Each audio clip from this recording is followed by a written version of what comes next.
Yo, what's good everyone? It's MJO23Dan back with another video. Today's video we're going to be doing a review and comparison of the 2001 white metallic silver and the 2020 CO.JP Tokyo, also known as the white metallic or Japan.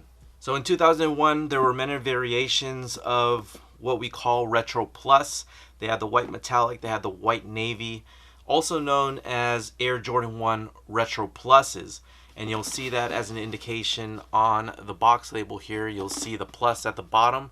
Jordan Brand, I guess, wanted to call this an addition to what we always got in original colorways, being like, you know, the black red or the royal blue.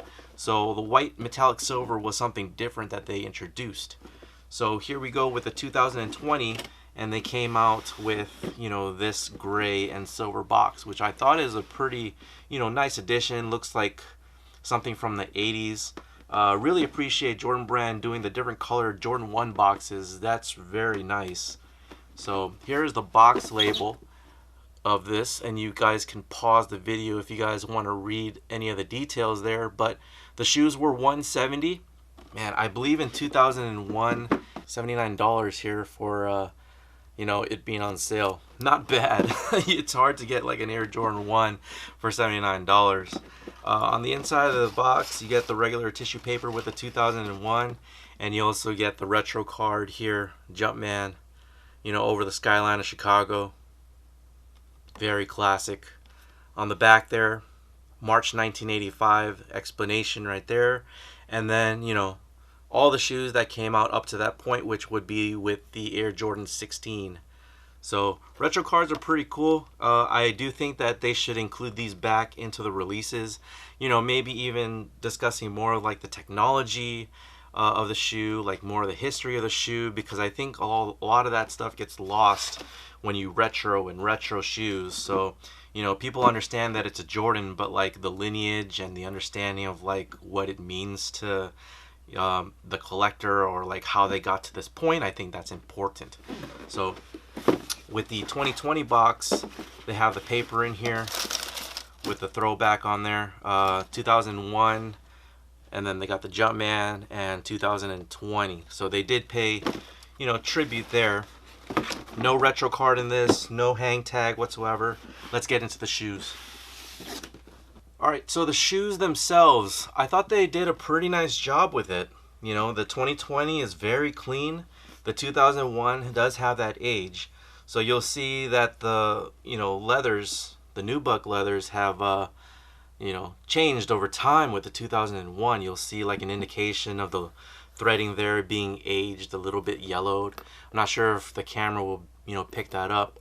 You can also see on the jeweled wings logo up here by the ankle portion of the shoe, it's got that yellow look. It's even got like some sweating, what I like to call it, and that's a little bit more of an indication that, you know, this stuff's gonna start degrading.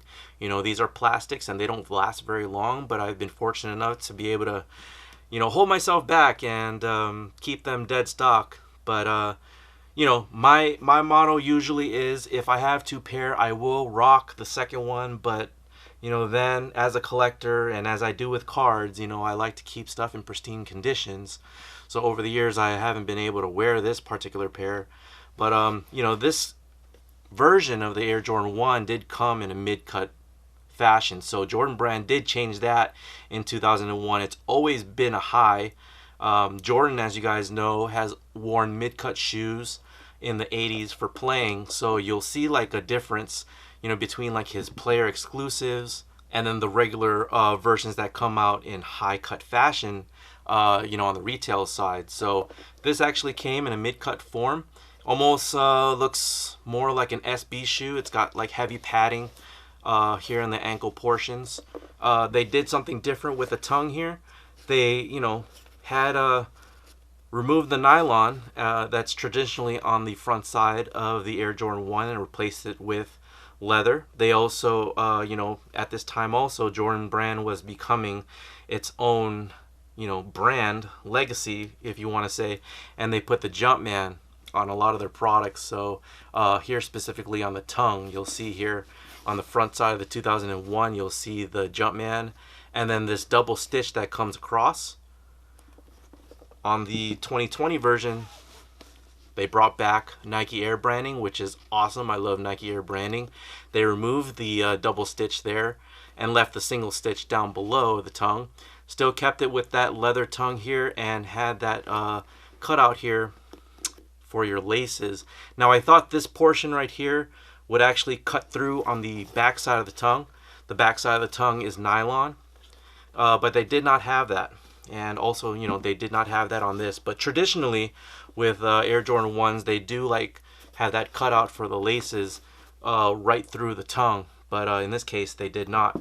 On the 2020, they gave a slight tribute here where it says 2001 to 2020, just like it says on the paper. So nice little indication of, you know, a throwback there with the shoes. The upper here is a combination of nubuck and leather. So they went with that metallic leather look on the toes, ankle portion, and on the swoosh. And then on the quarter panel, they had the nubuck, and it feels great. If you guys, you know, do or are fortunate enough to pick up this pair or this colorway, I think you would really like it. Then here it is with the 2001 side by side. You guys can see like the, I don't know, the color variations, the differences. They did keep the same style of the laces there. Not really a flat lace, but more of like an oval. You know, just like it is on the 2001.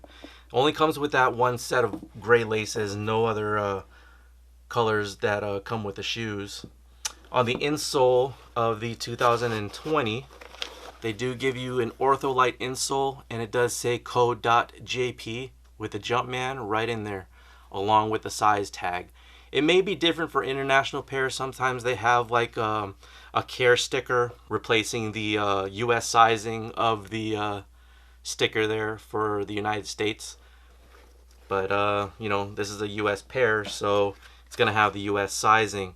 I believe there is a Japan version of the shoe where it does come with a suitcase, just like they did back in 2001 when they had that version. So they really did keep in line with the tradition and history of this specific colorway, and really like it. I do enjoy, you know, the throwbacks here and the history.